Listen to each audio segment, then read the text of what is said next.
2024 July 30 Keralam കണ്ട ഏറ്റവും വലിയ പ്രകൃതി ദുരന്തം നടന്നൊരു ദിവസമായിരുന്നു അന്ന്. വയനാട് ജില്ലയിലെ മുണ്ടക്കൈ ചൂരൽമല പ്രദേശത്തെ ഒരു പ്രദേശം മൊത്തം ഒലിച്ചു പോവുകയും 400ഓളം ആളുകൾ മരണപ്പെടുകയും ഒരുപാട് ആളുകൾ കാണാതാവുകയും ചെയ്ത ലോകത്തെ തന്നെ നടുക്കിയ ഏറ്റവും വലിയ പ്രകൃതി ദുരന്തമായിരുന്നു വയനാട് ഉരുൾപൊട്ടൽ.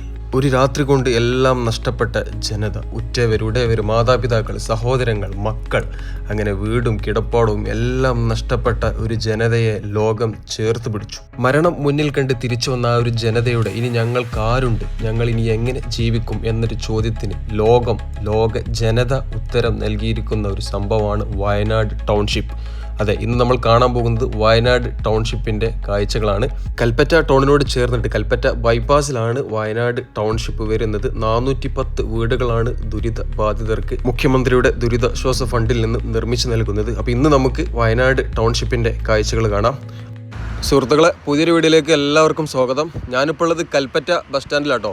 കൽപ്പറ്റ ബസ് സ്റ്റാൻഡിനോട് ചേർന്നിട്ടാണ് ടൗൺഷിപ്പ് വരുന്നത്. നമ്മൾ ഇവിടെ നിന്ന് ഒരു ഓട്ടോ വിളിച്ച് പോകാനുള്ള ദൂരം മാത്രമേ ഉള്ളൂ. ടൗൺഷിപ്പിന്റെ അല്ല, ടൗൺഷിപ്പിന്റെ ഇവിടെ ടൗൺ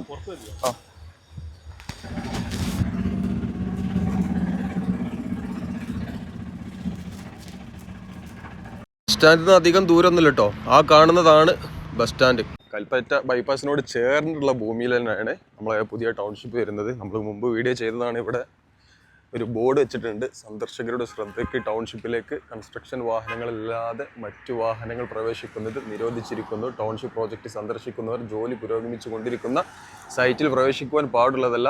അറിയിപ്പില്ലാതെയും സൈറ്റിൽ മതിയായ സുരക്ഷാ ഉപകരണങ്ങളില്ലാതെയും പ്രവേശിക്കുന്നത് കൊണ്ട് ഉണ്ടാകുന്ന ഒരു അപകടങ്ങൾക്കും ULCCS ലിമിറ്റഡ് ഉത്തരവാദിയായിരിക്കുന്നതല്ല.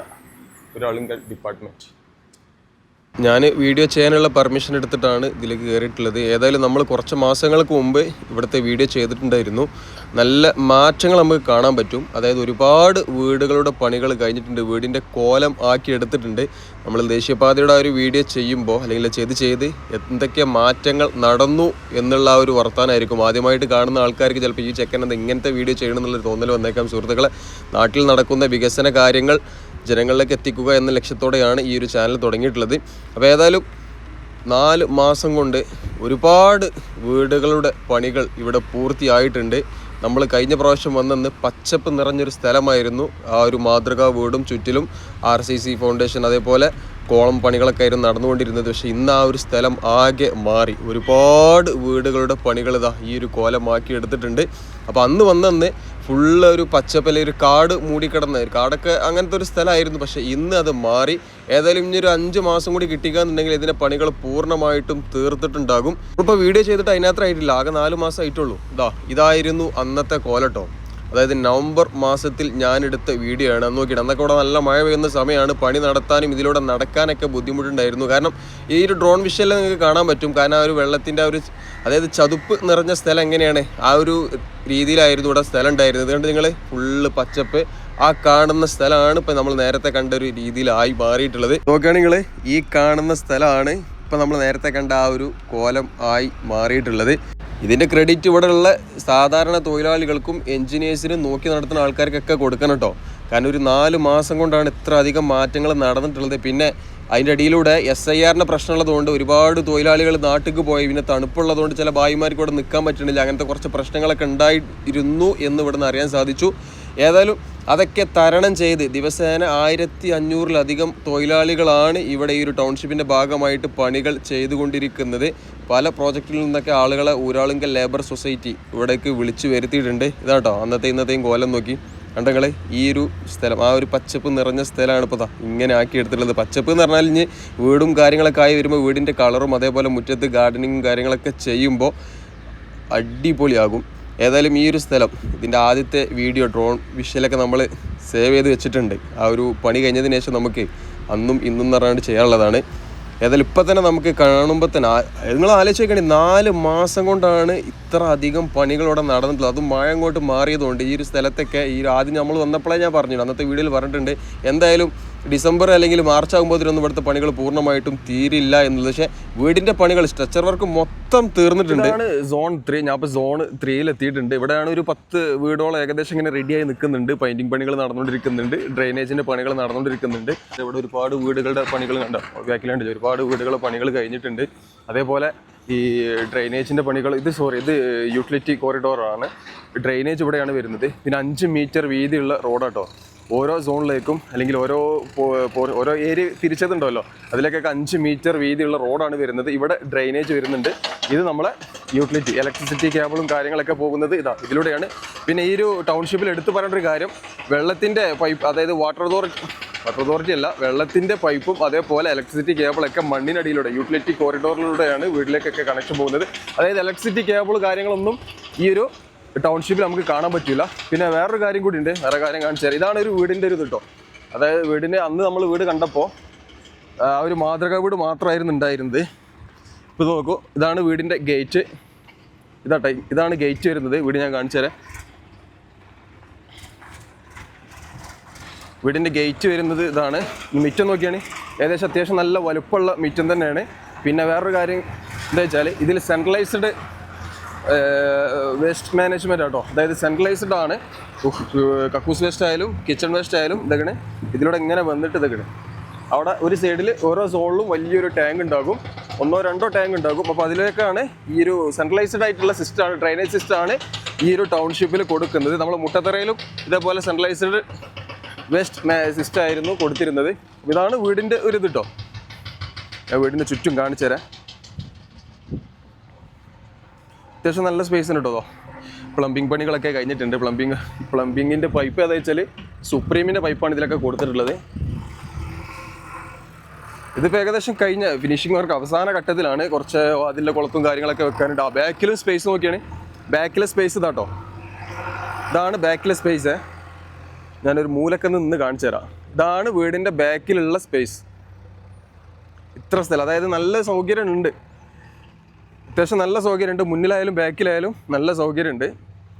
ഇവിടെ നിന്ന് കുറച്ച് ഡോറും കാര്യങ്ങളൊക്കെ വെക്കാനുണ്ട്. വീടിൻ്റെ ഉള്ളിലേക്ക് ഞാൻ കയറുന്നില്ല. വീട് നമ്മളന്ന് കാണിച്ച ആ ഒരു സെയിം തന്നെയാണ്. ഈ ഒരു സൈഡിലുള്ള സ്പേസ് ഒക്കെയാണ് ഞാൻ മൂലക്കൽ നിന്ന് കാണിച്ചു തരാം. കണ്ടോ, നല്ല സ്പേസ് ഉണ്ട് കേട്ടോ ഇതിലൊക്കെ. ഇതാണ് 2 വീടുകൾ തമ്മിലുള്ള അകലം. ഈ വീടും തമ്മിലുള്ള അകലം നോക്കിട്ടോ. ഇവരെ മിറ്റം നോക്കിയാണ്, ഒരു സൈഡിൽ ഈ സൈഡിൽ മിറ്റം കൂടുതലാണ്. വേണ്ട, 2 മുറ്റങ്ങൾ തമ്മിലുള്ള ഇത് നോക്കിയാണ്, ഇത്ര ഗ്യാപ്പ് ഉണ്ട് ഓരോ വീടുകൾ തമ്മിലുള്ള മുറ്റങ്ങൾ. അതായത് ഈ സൈഡിൽ വീടിന് അത്യാവശ്യം നല്ല സ്പേസ് ഉണ്ട്.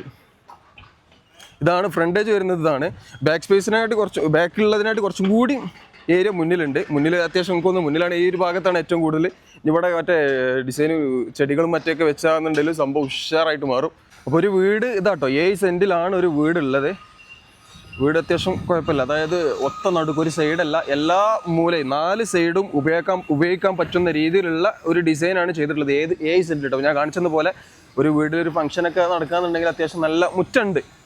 ടൗൺഷിപ്പിൻ്റെ ഉള്ളിലാണ് വെച്ചിട്ട് ഇടുങ്ങിയ സൗകര്യങ്ങൾ, അല്ലെങ്കിൽ അങ്ങനത്തെ ഇടുങ്ങിയ അതായത് ഒരു കസാര പോലും ഇടാൻ പറ്റാത്ത രീതിയിലുള്ള അങ്ങനത്തെ ഒരു വീടല്ല. 7 സെൻറ്റിൽ ചുറ്റുഭാഗത്തും നല്ല അടിപൊളിയായിട്ടുള്ള മിറ്റം. എല്ലാ വീടും അതേപോലെ തന്നെ കേട്ടോ. ഇത് ഞാൻ പറഞ്ഞ ആ ഒരു സെൻട്രലൈസ്ഡ് വേസ്റ്റ് മാനേജ്മെൻറ്റിന് വേണ്ടിയിട്ട് ഇതാണ് മറ്റേ യൂട്ടിലിറ്റി.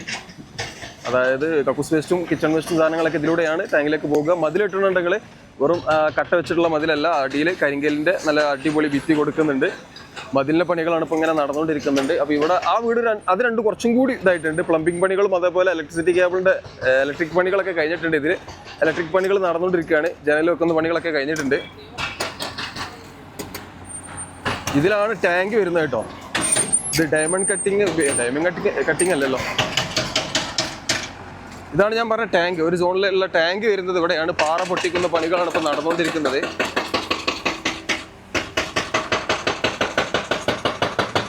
പാറ പൊട്ടിച്ചുകൊണ്ടിരിക്കുക കേട്ടോ. ഇതിലാണ് ടാങ്ക് വരുന്നത്. ഇതേപോലെ എല്ലാ സോണിലും ടാങ്ക് ഉണ്ടാവും കേട്ടോ. ഇവിടെ മതിലിൻ്റെ പണികൾ നടന്നുകൊണ്ടിരിക്കുന്നുണ്ട്. മതിൽ ഫൗണ്ടേഷൻ കെട്ടിട്ടുണ്ട് നിങ്ങൾ. അടിപൊളി കരിങ്കല്ല് ഉപയോഗിച്ചിട്ടുള്ള മതിൽ കെട്ടാണ്. കരിങ്കല്ല് പുറത്തുനിന്ന് കൊണ്ടുവരേണ്ട ആവശ്യം ഉണ്ടാവില്ല. ഇവിടുന്ന് ഏകദേശം ഈ മതിലുള്ള കല്ലൊക്കെ ഇവിടെ തന്നെ കിട്ടിയിട്ടുണ്ടാവും. ഇതേപോലെ കുറച്ച് സ്ഥലത്തൊക്കെ പാറ ഉണ്ടാവും അറിയില്ല. ഈ സ്ഥലത്ത് മാത്രമാണ് ഇപ്പോൾ നമ്മൾ പാറ കണ്ടത്. ഇനി മറ്റുള്ള സ്ഥലത്ത് എന്താണ് അവസ്ഥ എന്നറിയില്ല. അപ്പോൾ ഇത് നമ്മളിപ്പോൾ ഉള്ളത് സോൺ 3 ഇവിടെ പുട്ടിയുടെ പണികൾ നടന്നുകൊണ്ടിരിക്കുന്നുണ്ട്. പ്ലാസ്റ്റർ പാരിസ് പുട്ടി വരുന്ന പണി കേട്ടോ. നമസ്തേ. പുട്ടി ഭക്ഷണം കഴിച്ചോ? കാനാ കാനൊക്കെ ഓക്കെ. പുട്ടിൻ്റെ ആളാ ഫുള്ള് പൊടി. ഈ ഒരു ടൗൺഷിപ്പിൻ്റെ വീഡിയോ ചെയ്യാനായിട്ട് ആദ്യം വന്നപ്പോൾ എൻ്റെ മനസ്സിലൊരു ആശങ്ക ഉണ്ടായിരുന്നു. ഈ ഒരു കുറഞ്ഞ സമയം കൊണ്ട്, അല്ലെങ്കിൽ ഈ ഒരു കുറഞ്ഞ സമയം കൊണ്ട് ഇത്രയും വീടുകളൊക്കെ പണികൾ പൂർത്തിയാകുമെന്ന്. അന്നേ ഞാൻ ഈ വീഡിയോയിൽ പറഞ്ഞിട്ടുണ്ട്.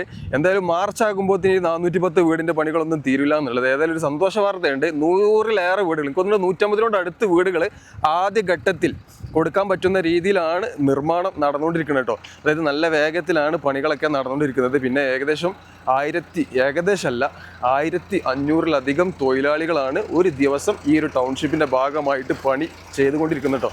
അതായത് പണിയിൽ ഏർപ്പെട്ടിരിക്കുന്നത് 1500-ലധികം തൊഴിലാളികളാണ്. ഇനിയിപ്പോൾ കാര്യമായിട്ട് പണി നടക്കാനുള്ളത് സോൺ 5-ലാണ്. സോൺ 5-ൽ വീടിൻ്റെ സ്ട്രക്ചർ പണികൾ മൊത്തം കഴിഞ്ഞിട്ടുണ്ട്. പിന്നെ ഈ ഒരു 400-ലധികം വീടുകളുടെ സ്ട്രക്ചർ പണികൾ മൊത്തത്തിൽ കഴിഞ്ഞെങ്കിലും കേട്ടോ. ഇനി അംഗൻവാടി, അതേപോലെ മാർക്കറ്റ്, ടർഫ്, അതായത് ഫുട്ബോൾ ഗ്രൗണ്ട് ഉണ്ട്, അതേപോലെ ഓപ്പൺ തിയേറ്ററും കാര്യങ്ങളൊക്കെ ഈ ഒരു ടൗൺഷിപ്പിൻ്റെ ഭാഗമായിട്ട് നിർമ്മിക്കുന്നുണ്ട്. അങ്ങനത്തെ കുറച്ച് പണികളാണ് ബാക്കിയുള്ളത്. ഇതാണ് സോൺ 5. ഇവിടെ ഇങ്ങനെ ആക്കിയിട്ടുണ്ട്. ഇത് സബ്സ്റ്റേഷൻ കേട്ടോ. അതായത് ഈ ഒരു ടൗൺഷിപ്പിലേക്കുള്ള പവർ മൊത്തം സപ്ലൈ ചെയ്യുന്നത് ഈ ഒരു സബ്സ്റ്റേഷനിലാണ്. ട്രാൻസ്ഫോമർ കാര്യങ്ങളൊക്കെ ഇവിടെ വരുന്നത് കേട്ടോ. അപ്പോൾ ഇതാണ് ഇതിൽ മൊത്തം ഈ ഒരു 440 ഈ ടൗൺഷിപ്പിലേക്കുള്ള മൊത്തം ഈ ഒരു സോണിലേക്കുള്ള മാത്രം. ഓക്കെ. അപ്പോൾ ഓരോ 5 സോണാണുള്ളത്. 5 സോണിലും ഇതേപോലെ 5 സബ്സ്റ്റേഷൻ വരുന്നുണ്ട് കേട്ടോ. ഇത് യൂട്ടിലിറ്റി കേട്ടോ. യൂട്ടിലിറ്റി കോറിഡോറാണ്. ഇതിലൂടെ 2 ഇത് കൊടുത്തിട്ടുണ്ട്. യൂട്ടിലിറ്റി കോറിഡോർ എന്ന് പറയുന്നത് നമ്മൾ സാധാരണ ഇപ്പോൾ ഉള്ള നിർമ്മാണം തന്നെ. അപ്പോൾ ഇതിലൂടെ എങ്ങനെ വന്നിട്ട് ആ സൈഡിൽ നിന്ന് ഈ സൈഡിൽ നിന്നൊക്കെ വന്നിട്ട് ഇതൊക്കെ ഇതിലൂടെ എങ്ങനെ കണക്ഷൻ പോകും. ഇവിടെയാണ് ട്രാൻസ്ഫോമറും കാര്യങ്ങളൊക്കെ വരുന്നത്. ഫ്രെയിമും കാര്യങ്ങളൊക്കെ ഉണ്ടാക്കണം കേട്ടോ. അതായത് സിറ്റൗട്ടിലേക്കും മറ്റു വീട്ടിലേക്കും ആവശ്യമായിട്ടുള്ള ഫ്രെയിമും കാര്യങ്ങളൊക്കെ ഇവിടെ വെച്ചാണ് ഉണ്ടാക്കുന്നത്. हेलो खाना कैसे? काम कैसे है? अच्छा है. बहुत. कितने आदमी है मालूम है इधर? 1500 आदमी है. 1500 आदमी बहुत मेहनत से काम करता हूँ. ये क्यों मालूम है? वो आदमी लोग उधर पूरा गिरा, उसका पूरा घर नहीं, कुछ नहीं, ये सब गया. उसके लिए घर बनाते हैं इधर. अपनी का दुआ भी मिलेगा आपका, भगवान से ध्यान मिलेगा, बरकत, जिंदगी में बरकत मिलेगा. ओके. किधर का आप लोग? वेस्ट बंगाल, कोलकाता. ओके. काम अच्छा से करो. ओके. बरकत ज्यादा मिलेगा. खाना अच्छा मिलता है ना? सब अच्छा है. खाना कैसा है? वो केरल का चावल मिलता है नहीं? अब मोटा वाला खाता है ना? मुश्किल है ना? वो बंगाली आदमी का मुश्किल है, ओडिशा वाला को मुश्किल है. ओके. ये शुक्रिया. नाम बोलो भाई साहब. अरुण. अनु अरमिया. बहुत अच्छा नाम है आपका. विजय बेस्रा. आपका? फिरदौस. माशाल्लाह. ओके. अब सब वेस्ट बंगाल का आदमी है. अच्छा काम करते हैं. 1500 का ज्यादा आदमी इधर काम करते हैं. सबको आपका वो भगवान से आपको बरकत मिलेगा. आपका ओके. आपका फैमिली और सब खुशी रहेगा. ओके. धन्यवाद. खाना अच्छा से खाओ. ओके. खाना अच्छा से खाओ, उसका काम भी करो. ओके. അപ്പോൾ ഇതൊക്കെയാണ് സുഹൃത്തുക്കൾ. ഇവിടെയാണ് ഫ്രെയിം ഉണ്ടാക്കുന്നത്. വെസ്റ്റ് ബംഗാളിൽ നിന്നുള്ള തൊഴിലാളികളാണ്. ഒരാളുകളുടെ സ്റ്റാഫാണ് കേട്ടോ. ഒരാളുകൾ ഇവർക്കൊരു പ്രത്യേകത ഉണ്ട്.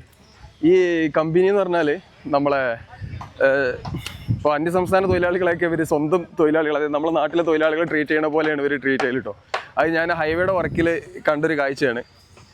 ഹൈവേയുടെ വർക്കിൽ നമ്മൾ ഭായിമാർ പറഞ്ഞിട്ടുണ്ട്. കാരണം മറ്റുള്ള കമ്പനിയിലൊക്കെ പോകുമ്പോൾ खाना अच्छा नहीं है എന്നറിയും. പക്ഷേ ഇവർ ഇതിൽ പോകുമ്പോൾ നമ്മൾ बहुत अच्छा खाना मिलता है, मच्छी कितना 2 भी 3 भी मिलता है, ऐसे मुश्किल नहीं, ऐसे അങ്ങനെ പറയാറുണ്ട്. ഏതായാലും ഭായിമാരൊക്കെ ഹാപ്പിയാണ്. ഒരു ലോകം തന്നെ ഇട്ടത്. ഇതിപ്പോൾ നമ്മൾ സോൺ 1-ൽ നിൽക്കണേ. സോൺ 1-ലാട്ടോ. ഇത് നിങ്ങളിവിടെ വന്ന് കാണണം. ഇവിടെ വന്ന് ഇപ്പോൾ ഇവിടെ വരുന്നതിന് ലിമിറ്റ് ഉണ്ടല്ലേ. ആദ്യമൊക്കെ നമ്മൾ ആ ഒരു മാതൃക വീട് ഉണ്ടാക്കിയ സമയത്ത് നമുക്കിങ്ങനെ സന്ദർശിക്കണതിനൊരു പ്രശ്നമില്ലായിരുന്നു. പക്ഷേ ഇപ്പോൾ ഒരുപാട് സന്ദർശകർ കൂടിയപ്പോൾ നിർമ്മാണം നടക്കണതിനുള്ളൊരു ബുദ്ധിമുട്ട്. അതായത് ഒരു ദിവസം 1500-ലധികം തൊഴിലാളികളാണ് ഈ ഒരു ടൗൺഷിപ്പിൻ്റെ ഭാഗമായിട്ട് പണി ചെയ്യുന്നത്. അപ്പോൾ ആ ഒരു തൊഴിലാളികൾക്ക് പണി നടത്തുന്നതിനുള്ള ബുദ്ധിമുട്ടുള്ളതുകൊണ്ടാണ് വിസിറ്റേഴ്സിനെ ഇങ്ങോട്ട് കടത്തി വിടാത്തത്. ഇതൊരു കാണേണ്ട കാഴ്ചയാണ്. ഹൈവേയിലുണ്ടായിരുന്നോ? കാസർഗോഡ്. ഓക്കെ. എന്തിൻ്റെ പേര്? നിബിൻ. ഓക്കെ. കാസർഗോഡ് ഹൈവേ പ്രോജക്റ്റിൽ നിന്ന് ഒരുപാട് ആളുകൾ അങ്ങോട്ട് വിളിച്ചിട്ടുണ്ട്. ഇവിടെ ഒരു 10 വീടോളം ഏകദേശം റെഡി ആയിട്ടുണ്ട് കേട്ടോ. റെഡി ആയി എന്ന് പറഞ്ഞാൽ അവസാന പണി, അതായത് പ്ലംബിംഗ് പണികളും പിന്നെ പെയിൻറ്റിങ് പണികളും, കുട്ടിയിടുന്ന പ്ലാസ്റ്റർ പാരീസിൻ്റെ പണികളൊക്കെ കുറച്ച് ബാക്കിയുണ്ട്. ഇവിടെ നമ്മളിപ്പോൾ ആ ഡ്രോണിൽ ഞാൻ ഡ്രോൺ വിഷ്വൽ ഇതിൻ്റെ ഇടയ്ക്ക് ആഡ് ചെയ്യുന്നുണ്ട്. ഡ്രോണിൽ കണ്ട ആ ഒരു വീടുകൾ ഇങ്ങനെ നിറഞ്ഞു നിൽക്കുന്ന സോൺ 1-ലെ ഗ്രൗണ്ട് ലെവലിലുള്ള കാഴ്ചകളാണ് ഇപ്പോൾ നമ്മൾ കണ്ടുകൊണ്ടിരിക്കുന്നത്. ഭയേ ആറാംസെ. പിന്നെ ഒരു വീട് തേക്കാൻ 10 സ്റ്റാഫ് ആട്ടോ, അതായത് 10 ആളുകളാണ് ഒരു വീട് തേക്കുന്നത്. ഈ വീട് തേക്കാനായിട്ട് 10 ആളുകളാണെന്നുണ്ടെങ്കിൽ ഇപ്പുറത്തെ ഈ ഒരു വീട് തേക്കാൻ 10 ആൾ, അങ്ങനെ ഓരോ വീട് തേപ്പിനും 10 ആളുകൾ വീതമാണ്. ഭായിമാരാണ് തേപ്പ് നടന്നുകൊണ്ടിരിക്കുകയാണ്. ഇവിടെ ഇപ്പോൾ ആ 2 വീടിൻ്റെ തേപ്പ് കഴിഞ്ഞു, പുട്ടിൻ്റെ പണികൾ കഴിഞ്ഞു. Plaster Paris പുട്ടിട്ടോ. തേപ്പിൻ്റെ കട്ടി എന്ന് പറഞ്ഞാൽ ഇതൊക്കെയാണ്, അതാണ് തേപ്പിൻ്റെ കട്ടി. ഇവിടെ ഈ സൈഡ് തേക്കാനുണ്ട്.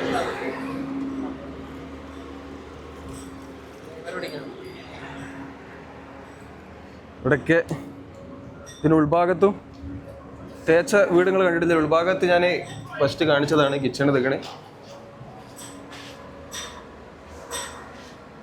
ഇവിടെയൊക്കെ ടൈലാട്ടോ വരാനുള്ളത്. ഇവിടെ ഇപ്പോൾ തേപ്പ് നടന്നുകൊണ്ട് നിൽക്കുന്നുണ്ട്.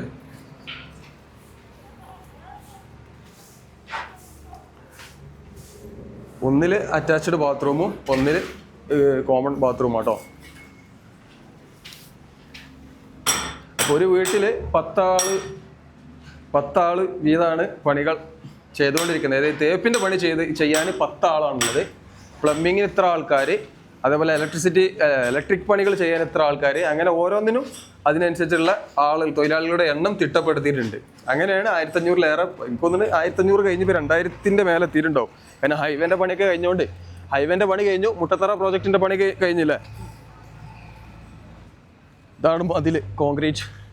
ഇതിന് മേലെ ബെൽറ്റ് വരാനുണ്ട്, കമ്പിയൊക്കെ ഇട്ട് ഒരു ബെൽറ്റ് വരാനുണ്ട് ഓരോ വീടിനും. ഇതൊക്കെ ഞാൻ പറഞ്ഞില്ല, ആ ബാക്കിലുള്ള സ്ഥലം നോക്കിയിട്ട് നിങ്ങൾ 2 വീടിൻ്റെയും ബാക്കിലുള്ള ഇതിൻ്റെ ബാക്ക് സൈഡ് ഇതാണ്, ഇതിൻ്റെ ബാക്ക് സൈഡ് ഇതാണ്. അപ്പം ഫ്രണ്ടിലൂടെ 5 മീറ്റർ വീതിയുള്ള റോഡ് പോകുന്നുണ്ട്. സോൺ 1-ൽ ഇപ്പം 140 വീടുകളുടെ പണിയാണ് നടന്നുകൊണ്ടിരിക്കുന്നത് കേട്ടോ. 140 വീട് പറഞ്ഞാൽ ചില്ലറല്ല. അപ്പോൾ എനിക്ക് തോന്നുന്നു, ഞാൻ നേരത്തെ പറഞ്ഞ 150, ചിലപ്പോൾ അതിൽ കൂടാൻ ചാൻസ് ഉണ്ട്. ഏതായാലും ഈ ഒരു സോൺ 1-ൽ മാത്രം 140ഓളം വീടുകളുടെ പണികൾ നടന്നുകൊണ്ടിരിക്കുന്നുണ്ട്. അതേപോലെ സോൺ 3-ൽ കുറച്ച് ഏകദേശം നമ്മളെ കണ്ട ഭാഗത്തൊക്കെ വീടുകൾ ഇങ്ങനെ റെഡി ആയിക്കൊണ്ടിരിക്കുന്നുണ്ട്. അപ്പോൾ ആ ഒരു സോൺ 5-ൽ സ്ട്രക്ചർ പണികൾ മാത്രമാണ് ഇപ്പം നടന്നിട്ടുള്ളൂ. സോൺ 5-ലെ ആ ഒരു ആകാശ കാഴ്ചകൾ നിങ്ങൾ കണ്ടല്ലോ. അപ്പോൾ ഇവിടെ ഈ ഏറ്റവും കൂടുതൽ പണി നടന്നിട്ടുള്ളത് ഇതാ നമ്മളെ ഈ ഒരു സോൺ 1-ലാട്ടോ. 140ഓളം വീടുകൾ ഇവിടെ എങ്ങനെ റെഡി ആയിട്ട് അതിൽ ഇതേപോലെ ഫിനിഷിങ് വർക്കിലേക്ക് എത്തിയ സംഭവങ്ങളുണ്ട്. ഇതേപോലെ പണികൾ നടന്നുകൊണ്ടിരിക്കുന്നതുണ്ട്. അതേപോലെ തേപ്പ്, നമ്മൾ കണ്ട തേപ്പ് കഴിഞ്ഞ വീടുകളുണ്ട്, പുട്ടിയിട്ട വീടുകളുണ്ട്. ഇതാ ഇങ്ങനത്തെ ഓരോ പണികളാണ് ഇപ്പോൾ നടന്നുകൊണ്ടിരിക്കുന്നത്. മാതൃകാ വീട് കേട്ടോ. മാതൃകാ വീടിൻ്റെ കാഴ്ചകൾ നമ്മൾ മുമ്പ് കാണിച്ചതാണ്. മാതൃകാ വീട് ഇപ്പോൾ കഴിഞ്ഞിട്ട് ഏകദേശം 4 മാസം കഴിഞ്ഞു.